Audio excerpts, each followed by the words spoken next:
ចាសួស្តីបងថ្ងៃនេះខ្ញុំមកបង្ហាញគ្រឹះសម្រាប់ការលោតចាំពេញចានេះទីមួយយើងបើកជើងឲ្យស្មើចាយើងរក្សាចំហបែបនេះចា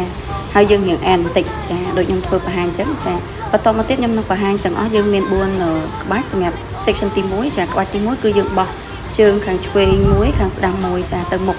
ចាឆ្វេងមួយស្ដាំមួយឆ្វេងមួយស្ដាំមួយគឺយើងរក្សាចំហយើងចាជើងមួយចូលជើងមួយចេញចាក្បាច់ទី2គឺចាយើងបោះជើងឆ្វេងស្ដាំចាគឺមកគៀនខាងឆ្វេងនិងខាងស្ដាំវិញចាចំហៀង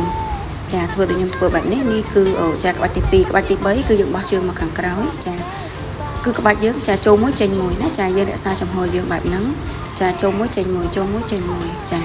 នេះក្បាច់ទី3គឺបងអាចធ្វើបានចាក្បាច់ទី4គឺចារៀងញាប់បន្តិចគឺយើងលើកប៉ះជើងចុងជើងមួយឡើងជង្គង់មួយចាប៉ះចុងជើងមួយយើងឡើងជង្គង់មួយចាប៉ះចុងជើងឡើងជង្គង់នេះក្បាច់ទី4អញ្ចឹងបងអាចសាកល្បងបានសម្រាប់ចាំពេញគឺយើងចាមាន4ក្បាច់សម្រាប់ section ទី1អរគុណចា